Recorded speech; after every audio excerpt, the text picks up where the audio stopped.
Good evening, everybody. Yes, it's Halloween. No, this is not my real hair. No, I don't wear glasses. I'm Stephen Rabinowitz. I'm Jay Kaplan. I'm Anthony Strait. Great costumes, you two. This is the Halloween Eve edition of On the Sports Lines. So we're going to have a lot of NFL trade deadline talk ahead. But first, our opener deals with the NBA. Remember that sport, guys? It was just a few weeks ago. We crowned a champion. So we just crowned a champion in the Lakers 18 days ago in the Orlando bubble. But the NBA has now gone against their wait and make sure there were fans in the arenas and start as late as possible strategy, and are reported to be suggesting a starting date early as December 22nd. It would cut the normal off-season time for the NBA down in half. Haven't even had the draft yet. That's on November 18th, 3 weeks from now. This can't be a good move, Anthony. Start us off tonight, can it? And I'm taking this off. You know what?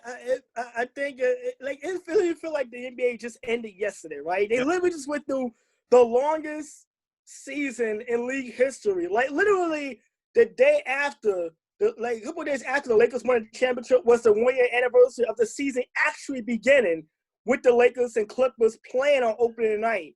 The quick turnaround. If you're a team that played deep into the playoffs, like the Lakers or the Miami Heat, or even for that matter, the Nuggets and the Celtics, you're definitely not happy about the quick turnaround to start a new season. But you gotta understand this: you got teams that haven't played since August 13th. Those were the several teams that were invited to the bubble and the delete eight. No. He's talking about the teams that got eliminated before the. They got eliminated. They got eliminated early on in the seeding games. And you got the several teams that hadn't played since March, like the Warriors and the Knicks, for example. And our Knicks. So you got teams that has had literally a very, very long layoff, as opposed to 6 or 8 teams that got to the semifinals and the conference finals in the Orlando bubble. So, but it comes down to money and the bottom line. I mean, you think about this. I'll read this earlier. The NBA revenue dropped 10% to $8.3 billion during the season, and they had losses. Obviously, the pandemic, not having fans. That was $800 million right there in lost gate revenue, and $400 million extra in sponsorship, merchandises, and so on. They also lost $200 million due to Daryl Morey's ill-advised tweet and causing conflict with the partnership in China. I'm quite sure the league officials aren't happy with him still on that one. Yeah, I'm hoping that Philadelphia 76ers owners take away Daryl Morey's Twitter account now that he's working for my Sixers. Yeah, I think the league will pretty much recommend that they do that. But you think that it comes down to money, and when you look at them trying to play a 72-game season, obviously Players Association today kind of balked at the idea.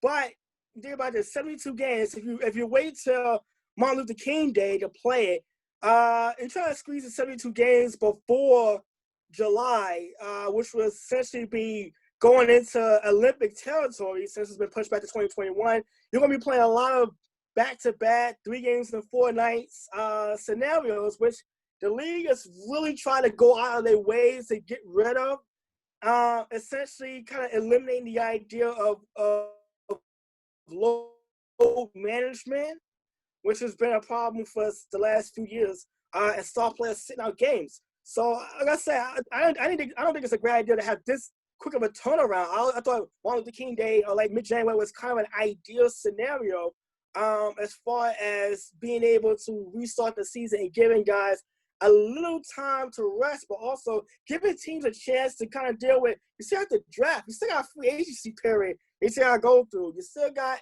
like, there's so many things that we see into a typical NBA off season that we're trying to cram into 8 weeks. And it's kind of hard to do that. And then you got to have camp. You got to have a couple of tune-up preseason games.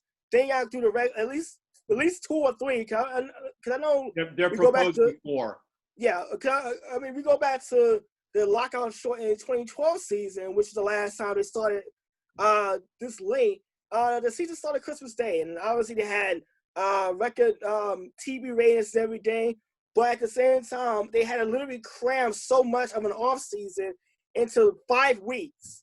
So to actually get a season started and they're trying to finish on time. I mean, that's kind of hard now because they want fans, but right now we're seeing COVID cases surging everywhere. I don't know if that's possible right now. In some states like California and New York, the COVID restrictions are pretty strict. They're not going to have fans one iota. Well, So they don't care about fans at this rate when they decided to move this. They kind of want to get back on the schedule. Like, you're not punting 2020, 2021, but they're kind of saying, you know what, let's accept this and move on and get through this. Yeah, but eventually they're going to bring fans back. But right now, you think about all the lost revenue that they have from not having fans at all. And they did recuperate some of that money being in the Orlando bubble, but evidently over time, they're going to want to have a few fans, even if it's only in a handful of cities, trying to get some of that lost revenue. Yeah, I mean, look, it's ambitious to say the least. I mean, Rabbi, you noted the dates. NBA draft is the 18th. You basically have about 10 days of free agency after that. Granted, this is not a big free agency class. There are not any tier 1 players who are going to be shopping for max contracts here. So I'm not too worried about that. But you jump right into that, and you're in camp starting December 1st. You know, and a 72-game season starting 3 weeks later. The Lakers and the Heat, as you said, Anthony, and like the Celtics and the Nuggets, practically zero off-season to decompress after the finals. I am not surprised that the NBPA has not signed off on this, and they don't expect to by Friday, which was the deadline between the league and the Players Association if either side wanted to serve notice to terminate the current season. Bless you.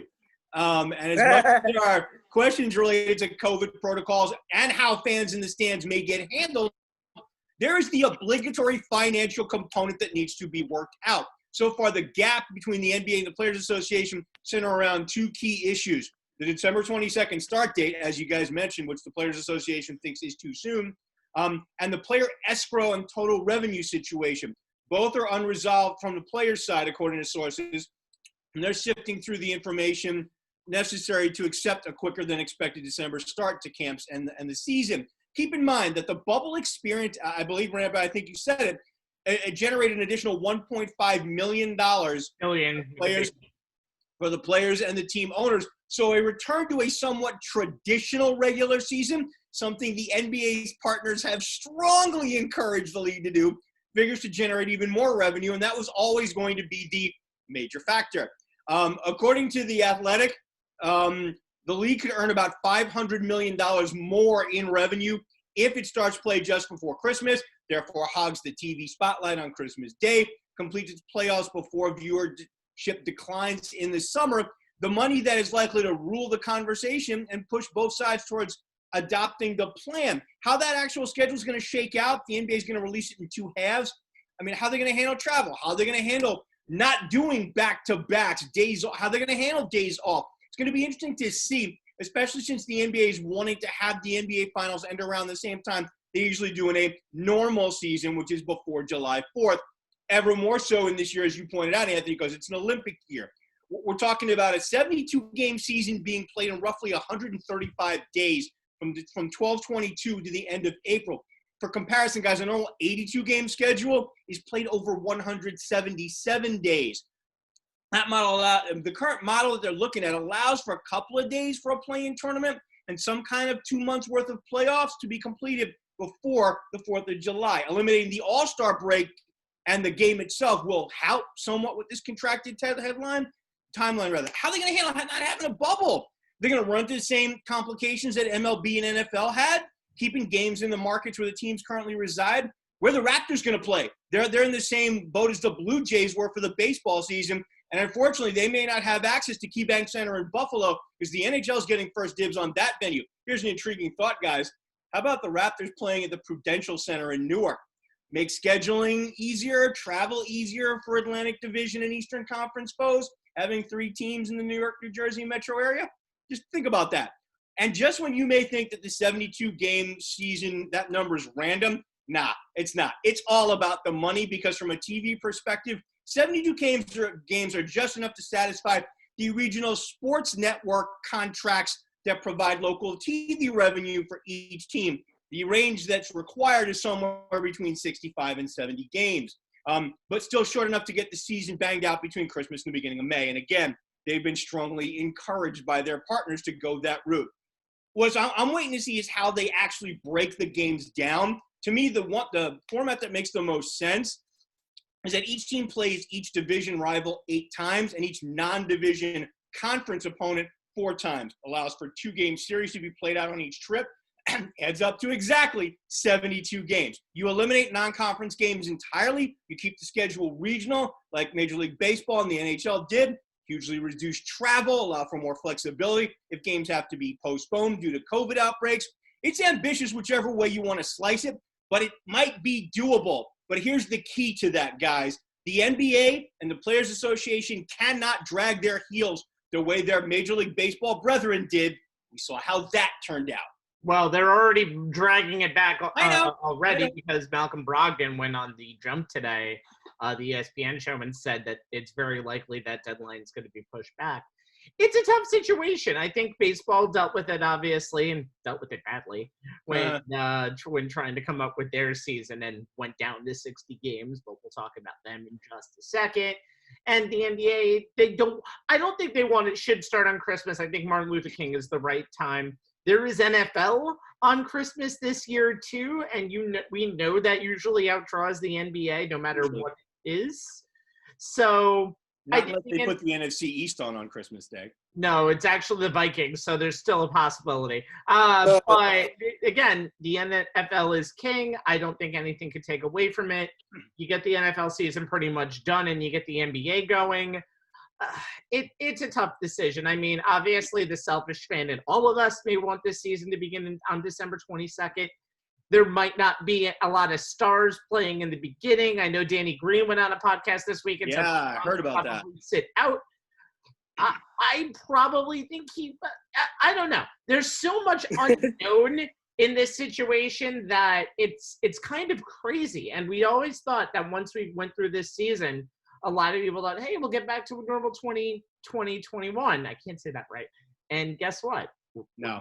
No, not yet. But I mean, as far just remember, Anthony, you alluded to the strike year. They played 66 games that year, so there's already a model in place for playing that amount of games in that time frame. That's a more fair amount of games. I'm interested to see if the heel dragging gets to a point where they have to go below that number. All right, guys. Yeah, and also in 1999, I understand that was another straight shortened season because of the labor dispute. They played 50 games, but they played 50 games, but there were no non-conference games played. So you didn't have Eastern Conference teams playing against teams in the West until the actual finals that season. So there was some model from those 2 seasons that the NBA could kind of draw upon as far as putting a schedule together. Like, they know that right now, cross-country travel may not be a great idea because of COVID and all the surging that we see going on around the country. Yep. But they have like I said, they have 2 previous seasons where they can go back and say, okay, this is how we did the non-conference, did this scheduling as far as keeping them in conference and regional and so forth. And then in 2012, they have the model for the amount of games that they were able to play out over that time. And they remember that season started Christmas Day and was able to finish in June. So they have the model. We'll see how it goes. They have the model, but we'll see how it actually goes. Again, money. Yep. All right. So let's actually move on to Major League Baseball before we get to the NFL trade deadline. I lied. We're talking about baseball. All right. The sprint to find a 2020 MLB champ is over. The World Series ended on Tuesday night with the Los Angeles Dodgers defeating the Tampa Bay Rays 3-1, winning the series 4-2. Wow, the best thing that money could buy actually won it all. What a concept. We'll get to the off-the-field story that's dramatically overshadowed this game in a moment. But let's talk about the game itself, specifically Game 6.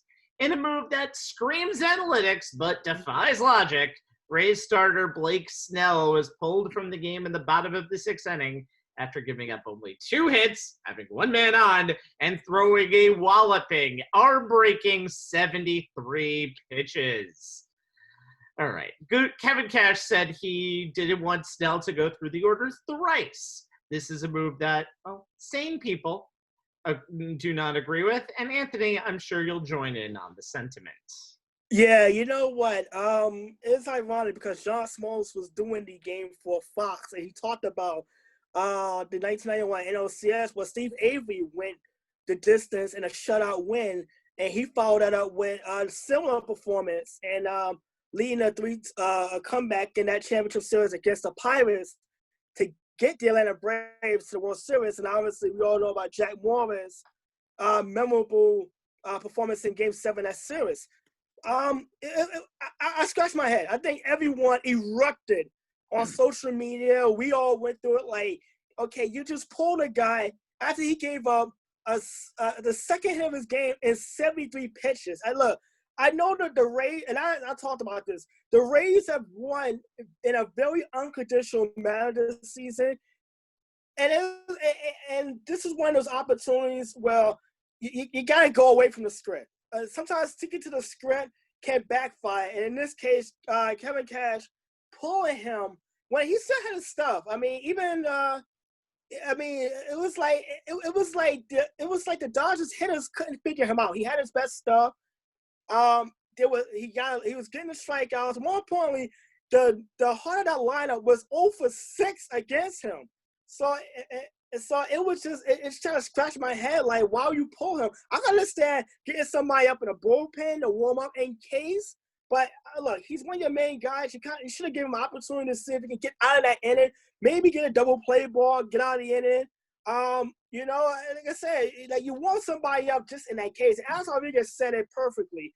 He said that computers are taking over the game. Like humans aren't even going by the game anymore. And I can imagine that it had to be demoralizing if you're in Tampa Bay Rays to see one of your best pitchers getting pulled after only 73 pitches, and it immediately backfires because the Tampa Bay Rays bullpen, which we all thought was their lone strength in this World Series, gives up the lead almost immediately. And credit Mookie Betts' base running because the Rays had no answer to him the entire series. And by the way, he stole a base and got everyone free tacos. I know I got mine yesterday. But you think about this, the whole series, the Rays. Anthony, you live for free tacos, don't you? Oh yeah, absolutely. But outside of that, it was just a number of mistakes that the Rays made all series long, and a lot of them missed opportunities. You think about this. Outside of Randy Rosarina. I got this. Rosarina. Outside of Rosarina, nobody else in this lineup hit. I mean, Brandon Lau showed up for one game. That was game 2. But nobody actually hit the ball well. They only batted .233 in the World Series with runners in scoring position. How they got to the World Series batted under 200 runners in scoring position is beyond me. And they left, and there were stranded base runners left and right. Even after they got the 1-0 lead in Game 6, they back to Game 5. They got base runners on, and they have a guy get thrown out at home trying to steal because Clayton Kershaw just with a heads-up play, able to get the ball to home plate just in time. Well, the real heads-up play, Anthony, on that was Muncy yelling to Kershaw from first base. Almost immediately. He's going. Kershaw can't see him. Yeah, Kershaw can't see him, but Muncy obviously can see him because he's in his clear line of view. Baseball play. But yeah, you think about the missed opportunities that the Rays had in this series. We all going to talk about the Blake Snell move, but you go back to the series and the Rays had their opportunities. They had chances. They let Game 5 get away. They could have easily won Game 3. They've been able to scrape together some hits, and all series long, it was a matter of can they score runs, and they weren't able to do so, even when they got the strong pitching.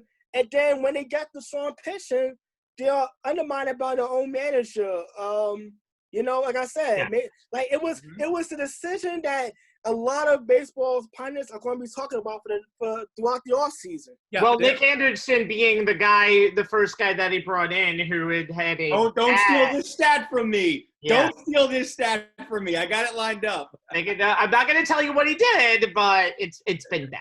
Yeah. So, I mean, look, I said to you guys on text even before I knew who Kevin Cash was going to bring in that this was a bad idea. I know Cash was just following the Rays way, but there is a time, and Anthony, you said it, there's a time to go by the book and a time to throw it out. Staying strict to the book is fine during the course of 162 games. It's a long season. An elimination game in the World Series where your ace, a former Cy Young winner, is flat out, to use Anthony's term, dealing and shutting down the best offenses in baseball is the time to throw the book out and go with the eye test and the gut test. This is what you pay Snell for. I don't care if the book says you don't have your starter face a lineup, any lineup, let alone the Dodger lineup a third time. But when he's held the top three in the Dodger order, Betts, Seager, and Turner to 0 for 6, with 6 Ks the first time through the lineup. And according to Inside Edge stats, he's the only pitcher who has ever done that. Struck out all 3 of them in order in 2 consecutive times through the order. I'm sorry, Kevin Cash, the whole I didn't want Mookie or Seager seeing Blake a third time. That's garbage. You give your best pitcher some rope and see what he can do. It's not like he walked the bases loaded. It was a one-on, one-out situation. You give him the chance to work his way out of that. If Betts gets on, then I can see you taking him out. But Snell earned the chance to try and get Betts and company out a third time with the way he'd been pitching. You said it, 73 pitches. That hit was only the second he allowed, 9 Ks. 29 fastballs delivered, all between 94 and 98 miles an hour. Not one of those fastballs put in play by any Dodger hitter. And Snell was obviously unhappy about being taken out of the game. We were all anxious to see what he would say in the postgame. He was very diplomatic, but his frustration kind of came through. He said he was locked in. He was controlling the strike zone. He was adjusting the hitters. Even his teammates wanted him to stay in the game. Center fielder Kevin Kiermaier, who's the longest tenured Ray, said, and I quote, "It was Blake's game. He was dominating. I don't really care what the numbers say. There wasn't many players making hard contact or any contact in general. I wanted to see him stay in." And I have the utmost respect for Kevin Cash. He's a good manager. He got them here, but he screwed the pooch on this. Yanking Snell on his own was bad enough, but then he brought in Nick Anderson, who had been scored upon in 7 straight postseason outings, which is an MLB record I don't think the Rays reliever wants to have. You bring that guy in to face these 3? No wonder Betts turned toward his manager and smiled when he saw they were taking Snell out of the game. Then Betts, Seager, and Turner promptly unload on Anderson, and when the dust finally settles, 6 pitches later, the Dodgers have gone from down 1-0 to up 2-1 in the game pretty much, and the series, for all intents and purposes, was over. You can sum it up like this, guys. Snell was removed despite holding Betts to 0 for 4 with 4 strikeouts and 1 walk across 2 starts in this series.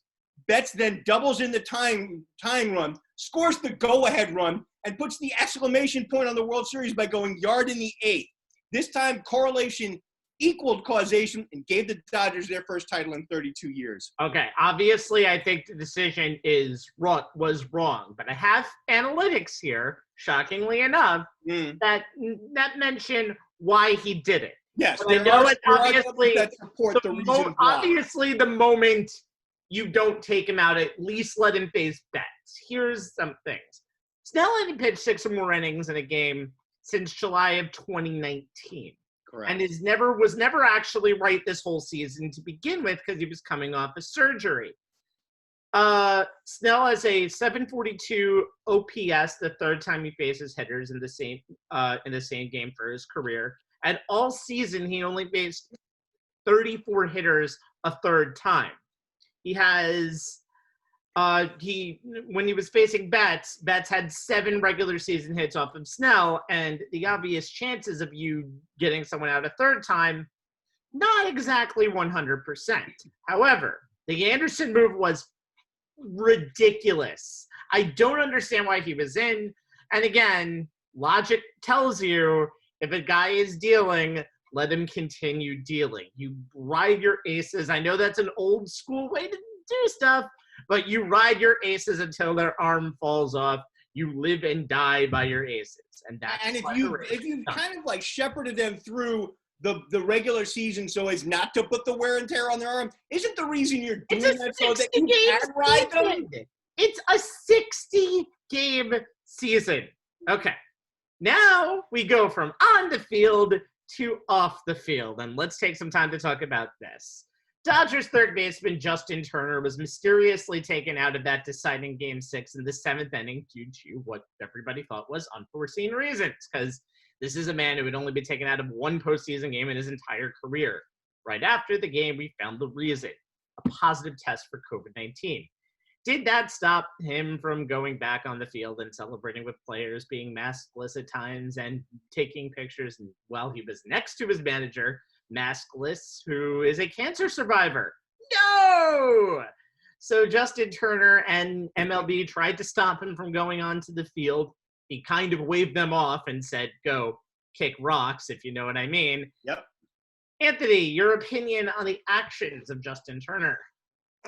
You know what? It was selfish. I gotta say it like that. I mean, look, this player blame to go around. I feel like Major League Baseball, with the moment they found out he had a false positive prior to Game 6, should have told the Dodgers right away, he has a false positive. He should not be in the lineup until he tests negative again, just out of a precaution.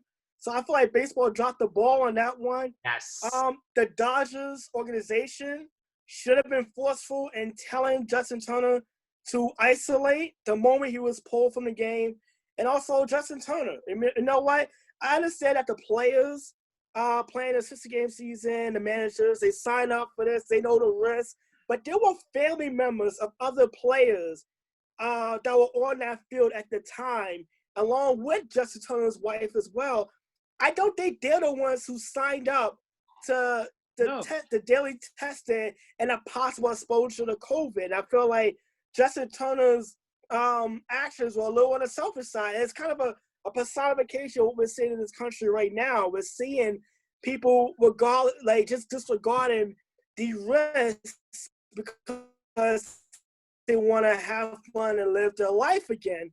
And they don't realize that, yes, I hear every day, I hear the high survivor rate, and I hear about the small fatality rate. But it's the thing is though, and I think I was talking to a few friends of mine at work yesterday. It's not the fact that I will survive. It's who I may come in contact with that may not be as fortunate. And that's kind of the issue right now. I think Justin Turner was thinking about, and I know he's a free agent after the season. Maybe that kind of played into it, how he'd been with the team for so long. But he didn't stop to think that who he may have been endangering, maybe even his own manager, who is a cancer survivor, by the way, on that field, just coming out to celebrate. And I feel like we're seeing too many of this across the country, where we're seeing the disregard to public health and the safety of others, because we have our own selfish tendencies. I mean, hey, look, we all have family members we have not seen in months, or we waited a long time before we seen again. How many people we can't hug and go see and go visit? You know, I have a good friend of mine. His daughter just celebrated a 1-year birthday. I haven't had a chance to visit him or his family in the entire time since this pandemic started. So we've all kind of lost out on something as this pandemic is concerned. I feel like Justin Turner, I don't want to beat up on him, because he played for the Mets. He's a good guy and a good professional. I get all of that, but I think just one moment, his lapse of judgment was definitely on the selfish side, and I'm quite sure when the dust settles, he take time to think about it, he'll realize that, you know what, maybe it wasn't the smartest thing to do at that time, because of who he might be put at risk. And there was a lot of family members of other teams there. Thankfully, both teams tested negative. They were allowed to travel back home, so there was no further damage done. But like I said, another lapse in judgment. But it's what we're seeing every day in this country, and we have been seeing since March 11, when it feels like the pandemic really hit home for everyone. Yeah, I mean, look, we talked about this while it was happening, guys. As far as Turner returning to the field for the post-game celebrations and pictures and not keeping his mask on and going around hugging people, look, I understand the wanting to be part of it. Whenever you're an athlete, at any level, and you're playing for a championship, when you finally get it, if you've struggled to get there and you have defeats, the thrill, you have more agony of defeats than you have thrills of victory. I understand wanting to be part of it. He went through the pain of those previous World Series losses. But, you nailed it, Anthony. His enthusiasm overwhelmed his judgment and that could put a severe damper on this World Series win. Look, I know you guys, among others, gave Rob Manfred some grief over this, but at the time the commissioner was being asked about Turner testing positive, Manfred had been told that Turner had been isolated from his teammates. So I don't know if I'm willing to put that at that moment. I'm willing to put that on Manfred. However, Turner coming back onto the field as if nothing had happened is on both the Dodger organization and on Major League Baseball. One or both of those entities needed to be the adult in the room and tell Turner that while they understand this is a seminal moment in his life and his career, there are bigger issues with larger implications at stake. For the sake of the bigger picture and the greater good, he needed to stay isolated from everyone and stay off the damn field. Now, because of this, the Dodgers' entire traveling party, which I think numbered upwards to 75 people, had to stay in Texas while more rounds of testing and contract tracing were done to make sure that Turner didn't infect anyone else. If the Dodgers get lucky and it's just Turner, and so far I think that seems to be the case, merely just put a damper on the post-game celebration. But if down the road this turns out to be the worst-case scenario, and there's there's an outbreak among people in that traveling party, players, staff, family members, what have you, then the Major League Baseball is going to end this abnormal season with a self-inflicted black eye, and to me that would be a crying shame. Yeah, and we mentioned one thing that we didn't even mention is the fact that he's the first player to test positive while in a bubble in any of these three major sports. Right. That's across both the NBA, the NHL. NBA, well. Yeah. Right. So there might be some protocols that have been broken there. I actually agree with Jay's sentiment a little bit. I mean, Turner did something in the moment because he won a title, but there's a few things that bother me. Number one, his blatant outed lying about it, because he literally said in a tweet, "I wish I could be there celebrating with my teammates." So you're lying about it, and you had a meticulous plan to be on the field. So you do have a little bit of disregard for the other people who are on the field with you when you have that meditated plan and you know what the dangers is and you know what the rules are. And he already criticized Rob Manfred back in February when he called the World Series trophy a piece of metal, saying, "I don't know if the commissioner has ever won anything in his life." And the last quote is, for him to devalue the trophy the way he did yesterday just tells me how out of touch he is with the players in the game. Unfortunately for you, Justin, what you just did shows how out of touch you are with everybody else. So think about everyone else's needs before you think about your own next time. By the way, too, Justin Turner is a player rep. All of us in the country to live by, Rabbi. Yeah, and Turner's a player rep, too. So he's the guy who had to sell the COVID protocols to his own team. He ends up breaking them. It just looks really bad. It looks really bad. And how lucky is Major League Baseball that they didn't have to worry about playing a Game 7 after all this? Yeah, Rob Manfred really dodged a lot of bullets with that series ending in Game 6. By the way, we should all listen to Zlatan and what his oh yeah on COVID. He said, "Wear a mask because not everyone is invincible as me." All right, now we move on to the NFL. Finally, despite the fact that some teams might have needed to trade for players on today, October 29th, to get them ready to go for Week 9 of the NFL season due to COVID protocols, the NFL trade deadline still remains this upcoming Tuesday, November 3rd, where nothing else is happening and there's nothing on the line in any way, shape, or form. Go vote. We have two locals who have outside the trade deadline, it's just a run-of-the-mill Tuesday, right, Rabbi? Anyway, we have two locals who have a grand total of 1 combined win. That should be interested in the trade deadline. Let's start with the 1-6 G-Men. They're struggling to finish games. They have a ton of lessons to learn, a lot of room to grow, and they have a quarterback who can't keep footing after 80 yards. But what should they do with that same roster? Jay, should the Giants buy this trade deadline, sell off their assets, or hold just where they are? I think they should be sellers. I mean, they kind of already started it, moving Marcus Golden to Arizona for a 2021 6th-round pick last week. And I think they should continue to do so if they can get, good return for it, especially players who are unlikely to have a role in their scheme next season. And in my opinion, that puts Golden Tate as the next man out the door. The Giants are set for the foreseeable future at wide receiver 1 and wide receiver 2 with Sterling Shepard and Darius Slayton. Younger players who've already established themselves, Shepard, or have tremendous upside, some of which we've already seen. Slayton.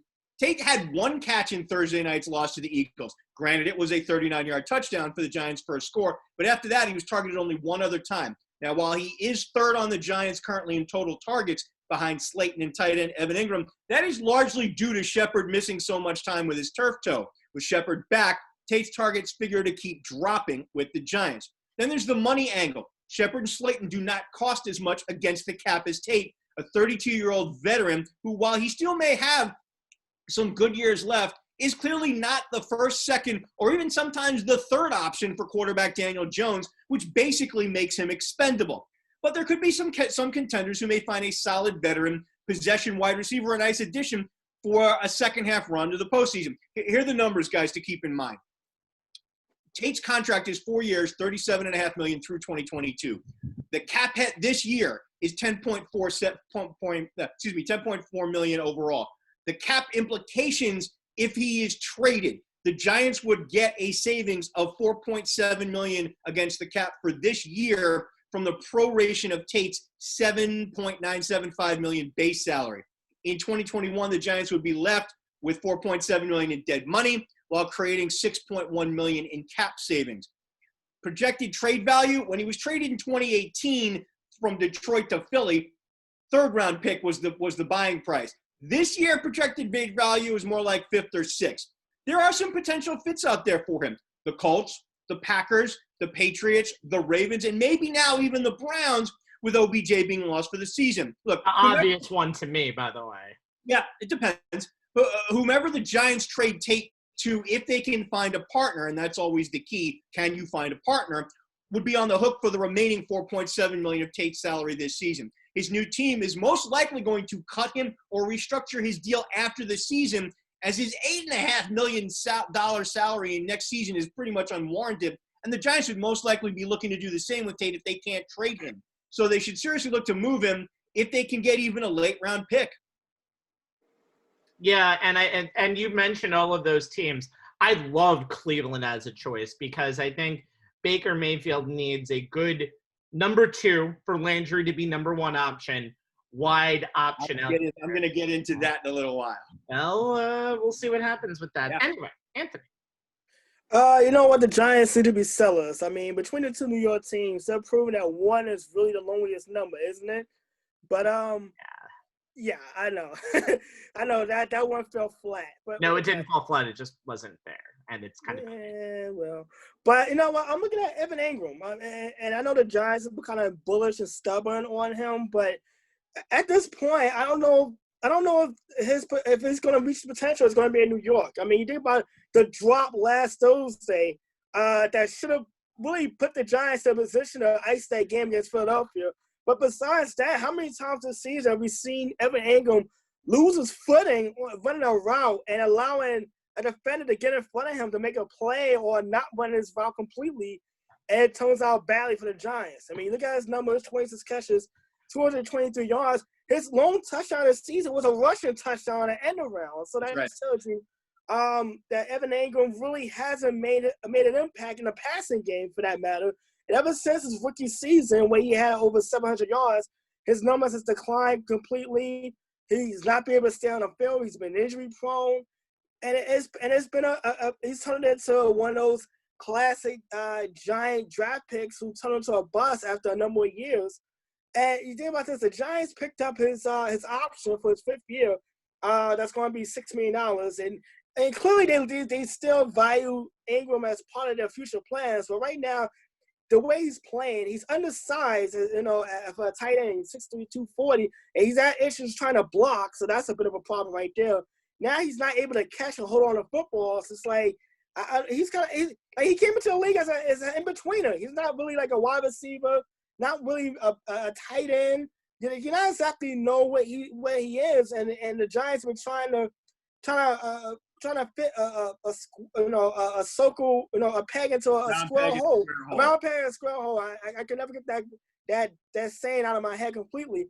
But right now, Ingram just looks like the guy that can bring the most trade value as far as maybe stockpiling some draft picks, and maybe that's what the Giants need right now. Maybe they need to give someone else a chance to kind of establish themselves as a tight end down the line, because it makes you kind of useless as a tight end when you're a pass catching tight end by trade, but you can't catch passes, and you're too undersized to block, and you have to come off the field so they can put on a blocking tight end on a run play. It makes it very complicated to keep posting on the field, and then when you can't stay healthy, that kind of complicates matters. And I feel like right now, Ingram is the one guy with the upside. Now, I know Gettleman has said they're not going to trade him, but he's also the same guy who said they wouldn't trade Odell Beckham Jr. We saw how that turned out.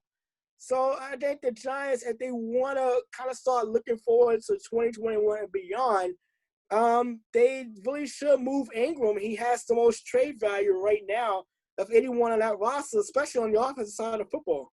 I don't know if he has that much trade value, though, just because he keeps dropping passes. Yeah, well, he's a young. You know you're in trouble when a guy like when your offensive coordinator is a guy who focused on the tight end all those years in Dallas, and even he can't get you to step your game up.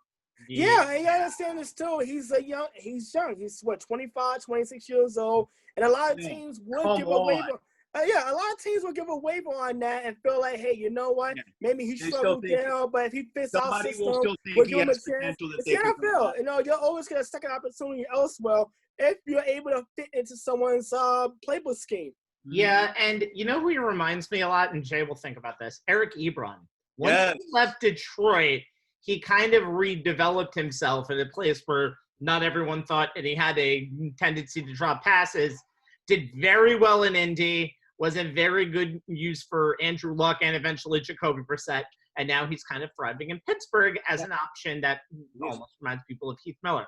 I think the Giants should hold, only because we need a hold in this segment. Daniel Jones needs as much time as possible with the team that he has. I think the Giants, instead of just continuously getting 5th and 6th round picks that are not going to pan out, because I don't think anyone on this team is worth a 5th or 6th round pick outside of Evan Ingram, who might be worth a 4th or a 5th. Maybe Tate's worth a 5th. I think Daniel Jones just needs a little bit of time to see the team. I think look, at this point, Joe Judge on this team who needs time to see the team. He is a first-year head coach. I've never been a fan of players who just need to be on winning teams because you're either going to get them for nothing or get them now. Unless you can get rid of Peppers, Zeitler, Ingram, and Tomlinson, you can save $5 million for free agency in 2021. But you can't get rid of all 5 of them. Why are you doing it? Okay. Hey, look, I'm like this. I think the Giants would be happy if Evan Ingram would be less Mark Bavaro, more Heath Miller. That's a guy Jay is familiar with. I would like it to be more Mark Bavaro. Hey, you know what, Anthony? Heath Miller was a great tight end for the Steelers for a number of years. Anthony, we're going to end it right here. Giant fans would be thrilled if he was even the 3rd coming of Mark Bavaro or Jeremy Shockey. I'll take it. I was going to say, I'll take the 2nd coming of Jeremy Shockey. Hey, they'll even take the 3rd coming. Yeah, they'll take him as the 2nd coming of Howard Cross right Exactly. There you go. And Moving on. Let's now go to the 0-7 Jets. And if you think I'm going to write any more about such a pathetic team, I don't want to waste my breath. They're 19.5-point underdogs this week, Kansas City. Wait, it's down from 21.5?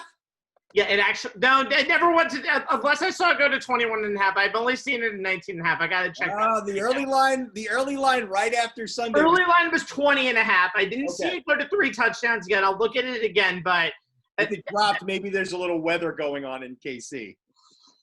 I hate this team. Jay, buy, sell, or hold? I think they got to be sellers. I mean, they've already started it. They moved defensive lineman Jordan Willis in a 2021 7th rounder to the Niners in exchange for San Francisco's 2022 6th rounder. And I think they need to continue that.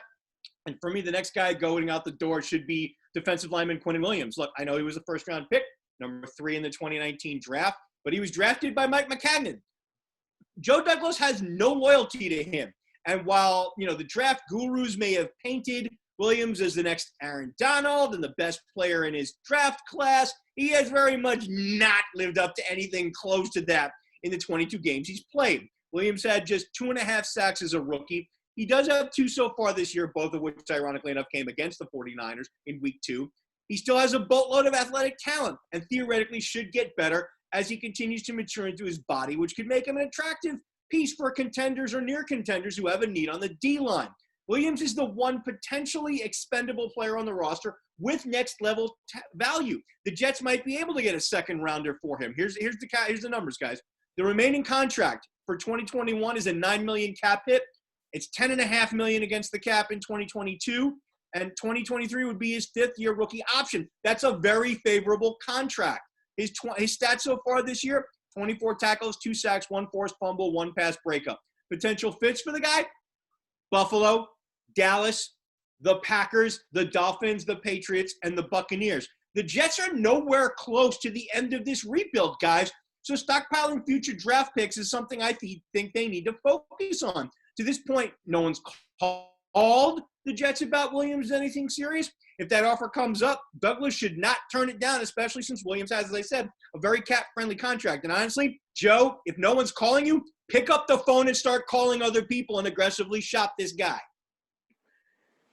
Yeah, you know what? I made a reference on our meeting that the Jets should just be like Cersei and blow the whole thing up with wildfire. Just leave from the inside out. Just dismantle everything. Look, I'm looking at the defensive side of football. I mean, that's as much as I've kind of hounded them all year about effort. You got some guys like Marcus May, Bradley McDougall, Brian Poole, and Pierre Desir who was in the final years of their contracts. You know, those are guys who can go in and play a nickel or dime defense to basically any team, but you're just an extra corner. In the final year of the contracts, you can kind of clear some space. In the case of May, his base salary is $5 million this season, so it's kind of respectable that you can bring him in for the last year. Maybe even try to resign him. You look at the front seven, maybe Jordan Jenkins. Starting corner outside. Yeah, whatever that was. My computer. My apologies. Yeah, Jordan Jenkins is another guy, an edge rusher that could probably give a team some backup as far as. Especially like a third on situation, just kind of go after the quarterback. So, and I look at the whole thing, even getting away Jamal Adams was to stockpile draft picks. And I think that's what the Jets need to do right now. I mean, hey, like you just start moving these guys. You're not going anywhere. You're 0 for the season right now. You got a lame duck coach, a lame duck defensive coordinator. Pretty much the entire organization. And Fulham Park is pretty much lame duck. You need to start lame. Yeah, literally start moving some guys, getting some draft picks. You get the Jets as a whole. There's a reason why you're 0 for the season right now, because you got so many holes in so many different areas. I mean, you're neglecting to get any kind of a playmaker for wide receiver during the draft, this past year's draft. Maybe you can try to stockpile some more where you can get where you can kind of fill several needs in one draft. I was just watching the movie Draft Day, and unfortunately they don't have Kevin Costner to do the draft picks for them, to flip one draft pick for several and still get the guy you want at the end of the day. Browns wish he was running their draft. Yeah, I mean, that's true. But like I said, the Jets need to be a little creative right now and start trying to move some of these contracts. And maybe, like at the end of the day, you got playoff teams who are going to have guys that are going to go down with injury, COVID protocols, that they're going to have to be on that list. And you got guys who can maybe help out a team or two. You need to start picking up the phone and start shopping right now. I mean, right now, if you're the Jets, you should be a garage sale. Everything up for sale except for the house itself. Well, let's keep LaMichael Perrine and Denzel Mims on that team, and then that's about it. There's really – and Frank Gore, just so you can have him as like a national monument outside of the stadium for the rest of the year instead of him getting 2- and 3-yard carries. Yeah, I personally would like to see what the market is for Sam Darnold, especially if the Cowboys might be calling. Maybe even try to see if you can get a 1st or 2nd round pick out of him. And if I'm if I'm the Jets and I think that Trevor Lawrence is going to leave college and Trevor is now kind of saying he might want to stay, I would not play Sam Darnold another down this year. I don't want to see Sam Darnold on the fact because every time he goes on the field, especially for the second half of Sunday, his trade value deteriorates and deteriorates and deteriorates. You need to have some semblance of getting rid of, Quinnen Williams would definitely get a second-round pick, and Darnold might get a second-round pick as well. We'll see. Right. All right, moving on. The rest of the NFL has a place at the trade deadline table, too, and they're much, much better than our two local teams, so let's focus on that. Let's talk about what might go down around that trade deadline. Anthony, let's start with you. I'm kind of paying attention to what goes on in the quarterback situation. You mentioned the aforementioned Dallas Cowboys, who are still, despite all the problems that they got going on, are still a winnable NFC East. I mean, I know – I know we look at that division. Those two words are an oxymoron this season. Yeah, it's like how low can you go?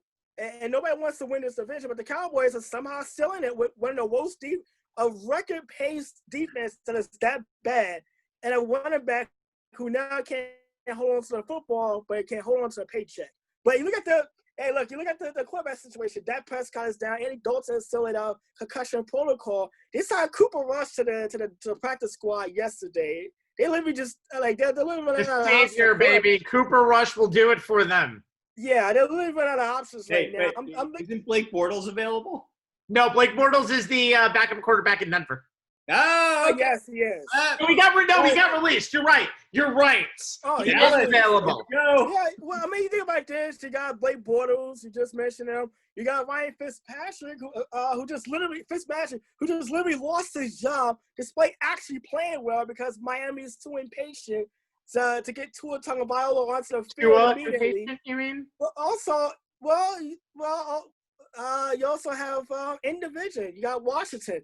Dwayne Haskins is kind of falling out of it with Ron Rivera. Yes. You know what? There's a chance you may lose Dak Prescott. Maybe you take a waiver on Dwayne Haskins and see what he can do as far as maybe being the answer in the event that Dak Prescott leaves. I mean, the Cowboys kind of put themselves in this bad situation because of the contract dispute that they had with Dak all offseason, not giving him the long-term contract deal.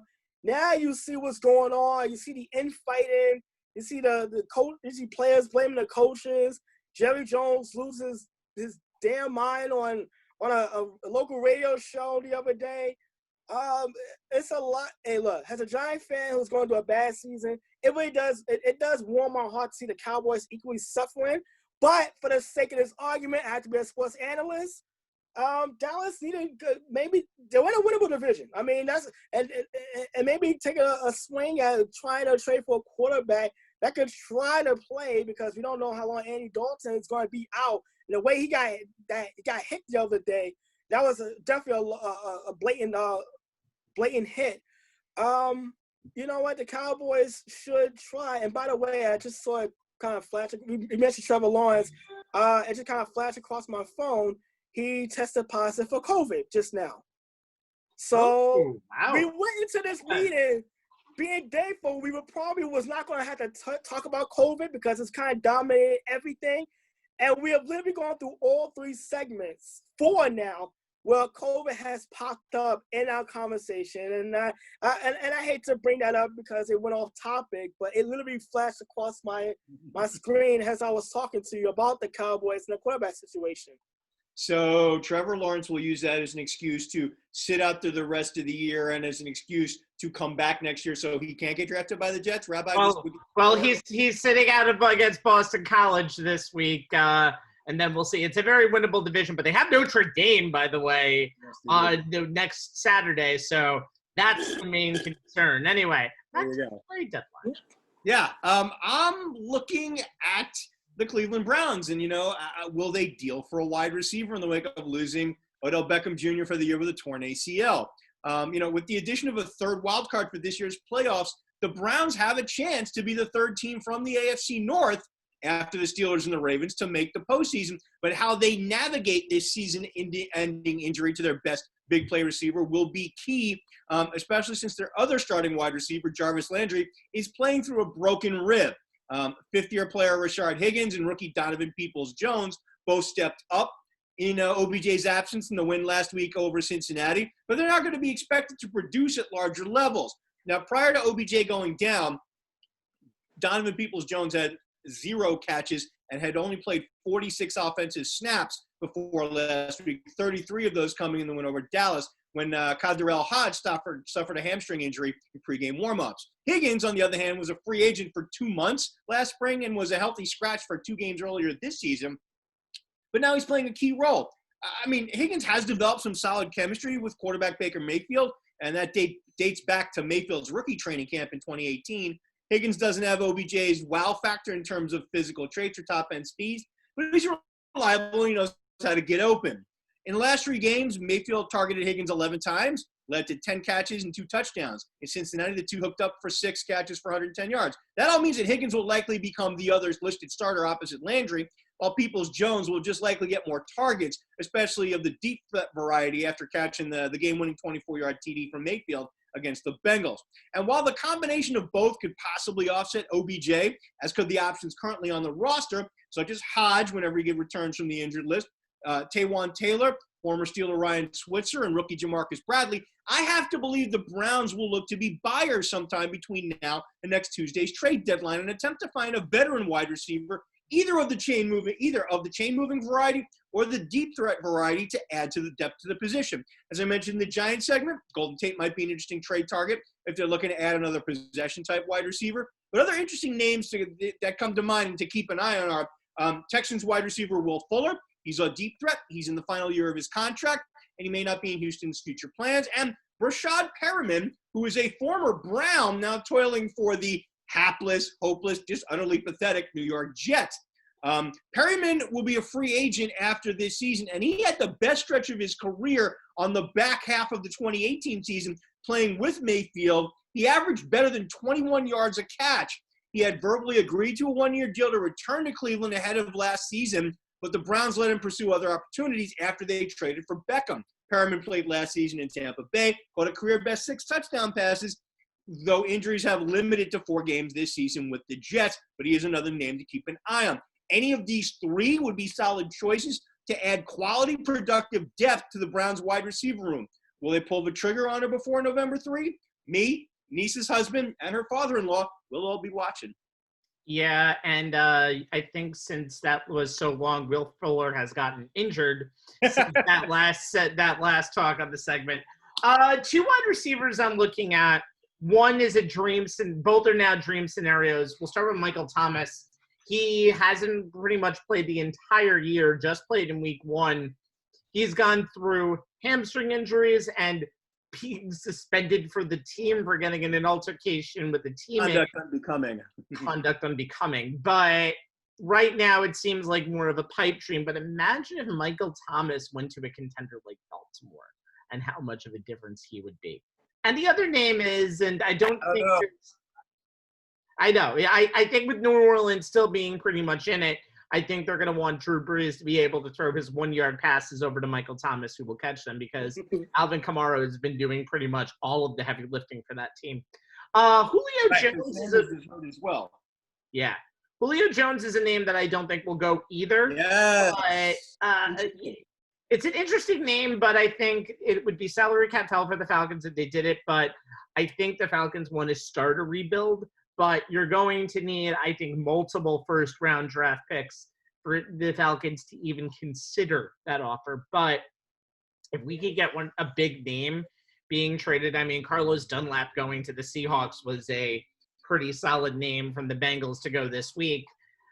This could be an interesting trade deadline because I think we always need something interesting to happen in the NFL. All right.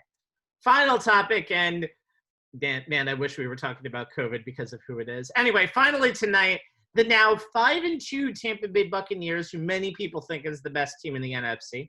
I disagree. They're actually coming to Giant Stadium on Monday night. But let's talk about when they leave there and get home to face New Orleans in Week 9. They will get a present underneath their figurative Christmas tree coming back from suspension. The just signed, much maligned wide receiver Antonio Brown. He hasn't played since week 2 last year when he was catching Tom Brady's throws as a Patriots, and now he returns as one of Brady's many, many, many weapons on an incentive-laden contract that could be worth as much as $2.5 million. Nice work for 8 games. Jay, will this work? Can I tell you guys how much it annoys me that we have to talk about this, even though it's like NFL news? I mean, didn't our contractual obligation to do so long since end? Well, blame Brady or blame Bruce Arians. I know. To do with the move. I got to look, guys, we've all seen this movie before, me more than any of you guys, from his time in Pittsburgh. And while I can't tell you exactly how this chapter will play out, I find it hard to believe that all the time spent away from the NFL has made AB a changed man. He'll do what he always does. He'll say all the right things at the start. He may even do all the right things at the start. But once he feels he's in game shape and feels comfortable in the offense, is he going to be satisfied being the fourth option in a passing game that's really been clicking the last 4 weeks? You think Tom Brady is simply going to stop looking at Chris Godwin, Mike Evans, or his old buddy Gronk, who's having quite the renaissance in Tampa Bay, just to get AB the damn ball? I said it before, and it's still true. Talent-wise, skill set-wise, AB is one of the best to play the game. The last time AB played close to a full season, he caught 104 passes for almost 1,300 yards and a league-high 15 TDs in 15 games for the Steelers in 2018. And if that's all there was to it, he wouldn't be in the position he's in. Remember, he is still under investigation by the NFL after a former trainer accused him of sexual assault. And These are built for what's that next. once the media started looking at the places AB might land, they started looking at the Bucs. And when asked, head coach Bruce Arians flat out said multiple times in the spring that there was no way AB would be a Buck because he'd be a bad fit in the locker room. You think AB doesn't know about that comment? How long before AB does something wrong on or off the field and Arians takes him to task publicly, because Arians has never been afraid to speak his mind, and he'll probably be very direct with Brown in setting expectations, which for AB in this case is putting the team first, something he's been historically and epically bad at. If Brown does not hold up his end, I can see Arians inflaming the situation through his public comments. I mean, if he can do that to Brady, he'll do it to any of his players. How is AB going to react if that happens? Is he going to sulk? Is he going to rant to the media? Hell, is he going to pull a Latrell Sprewell on Bruce Arians? I'm sure that, Brady had a lot to do with AB coming to Tampa, and he probably thinks he can control the mercurial wide receiver. But I agree with those who are wondering why the hell the Bucs would take a risk that both on paper and on the field seems wholly unnecessary. Wait. Can he behave for half a season? And however far Tampa Bay goes in the playoffs, enough folks in Tampa Bay must think so. But if this backfires, and I believe that's a when, not an if, fellas, it could ruin what is shaping up to be a very special season for the Bucs. PJ Carlissimo just basically cringed immediately when you mentioned Latrell. I know. So I could see it from there, guys. Yeah, you know what? This is his last chance. If it doesn't work out in Tampa Bay, I think he's pretty much done as far as his career is concerned. You think about this. I think about great wide receivers who are pretty much their own enemy at the end of the day. I think of Randy Moss, like during his Oakland days, and then his later half his Patriot days, and now it's towards his retirement. I think of Terrell Owens, Chad Ochocinco, these really great talented guys who egos just inflated over time, and they became your own worst enemy. And Tony Brown's the same way. You think about this. By the way, you mentioned that that sexual assault trial. The court date is set for December, so that is one thing to kind of keep an eye on.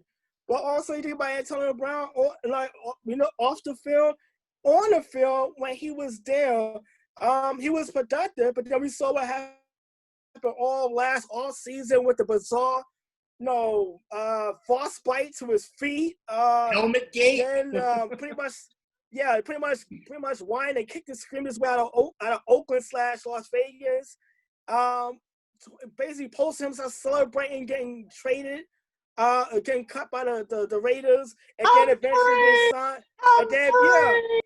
being signed, and then signed to New England, only to have all the allegations off the field come to light, and then he was cut there. And then also, remember, he had to sit out the 8-game suspension that was handed out by the National Football League. And I get it. A lot of people are not happy with Antonio Brown getting another chance.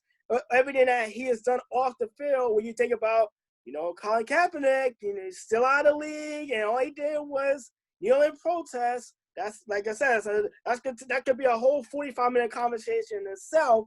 But then at the same time, us fans, we come down hard on the NFL for not passing along the kind of justice we expect in a court system, a traditional court system, and we kind of get on some with the NFL. But the NFL are not judge and jury as far as what he's doing off the field. They can only suspend him as far as the conduct, detrimental to the team agreement that they have with the Players Association. But besides the point, Antonio Brown, you know what? Bruce Arians said it best. He said Antonio Brown either be a team player, or be gone. I mean, he's on a short leash right now. He's on a low contract, not by incentives. And if he knows, I don't know if Antonio Brown realizes this, but if he screws this up, it's pretty much over as far as his career is concerned. It's done. Because I think teams kind of wanted to kind of gauge and the curiosity of what would be like to bring in Antonio Brown. Seattle was one of those teams that came up in the conversation. Another team with a strong head coach personality. Yeah. But he's more of a laid back, strong head coach personality. Yeah. And Russell Wilson there. And the thing is too, and Antonio Brown can be this much of a head case in a locker room where you have Mike Tomlin, Ben Roethlisberger there, and you actually had kind of a pupil and a receiver looking up to him, Juju Smith-Schuster. And if you're a guy who burned bridges everywhere you go, it's very hard to see Antonio Brown get another opportunity if this doesn't work out. You know what's interesting to me? I think it's Tom Brady's big head seeing his team being 5-2 and the Patriots being 2-4 that wants him to start bringing in guys who he's had relationships with. And for some reason, he likes Antonio Brown. I don't understand. One simple question for me here is why? Not because Antonio Brown is a head case, but here are the numbers of their 4 options at wide receivers. He would be the 5th. Scotty Miller, who has had a very breakout season, 22 receptions, 365 yards, 2 touchdowns. Obviously, you have Mike Evans, 25 receptions, 318 yards, 6 touchdowns. And there are games when you don't even know he's on the field because Brady is targeting his favorite man in the universe, Rob Gronkowski, 22 receptions, 280 yards, 2 touchdowns. And the last 2 games have been spectacular for him. He's done more than I think anybody thought he would do in a regular season in a Bucs uniform. And even though he's injured this week and won't play, he'll probably be back in week 9. Chris Godwin, in just 4 games, has the tied for the most targets, 29 receptions, 2 touchdowns, and 279 yards. And you also have Ronald Jones, who has 18 receptions out of the backfield. Fournette has 13 receptions out of the backfield. There are so many weapons on this team. They don't need him. Brown is not needed. So it's a curious move, and you see this everywhere. Team chemistry is not overrated. Once you pick someone up, it's not a guarantee they're going to work out. Just look at Russell Westbrook in Houston, just doing an NBA example. That team was so much better, and it cost Daryl Clippers too. But, that team just made Daryl Morey run to Philadelphia, of all places. So I really think that this is just a strange move, an odd move, and something that I just really don't understand. Hey, look, I look at it like this. They had a hard time trying to figure out a way to use Gronk to start the season. And they're using him so well now. It's ridiculous. Yeah, it looks well now. I'm like, wait, they have a hard time figuring out Gronk? Like, literally, if he catches 69 passes, which is his favorite number, by the way, he's going to retire. Like Gronk is the easiest guy to keep happy. And if you have a hard time fitting him in, you're bringing in Antonio Brown, who we know is a guy who's going to complain about getting touches, even when he's not even the top option on the team. You know what? The Buccaneers, if they're not winning, they're going to be interesting to watch the rest of the season. That's for sure. And they are winning, which is what even makes it more interesting. All right, guys, we've had a very, very nice, clean show, and we're out of here. But first... Are you saying clean after I just used a 69 reference? Yes. By the way, did you hear Gronk's interview today of how it was something weird about butter and stuff after they basically asked him a very simple question? how are you doing it over the shoulder fade with Tom Brady? And he answered the most nonsensical Gronk-like answer out there. But what do I know? I'm wearing a wig and glasses. For Jay Kaplan and Anthony Straits, I'm Stephen Rabinowitz. Thank you for joining us tonight. We are on every Thursday night at YouTube.com, at Facebook.com/OnTheSportsLines. The very next day, you can see us on demand and see this beautiful wig and glasses at YouTube.com/OnTheSportsLines. And I can't even mention the Twitter handle. Check us on Twitter at ONTH SportsLines for the link to this show. Some food for thought for next week. We actually have our NFL midseason report since the Jets and Giants will be 8 games in, and we might have a little bit of a discussion on the returns to baseball of Alex Cora and the guy who is now most likely going to manage the Tigers next season, AJ Hinch. Let's have some fun with that. Good night, gentlemen. Good night, everyone.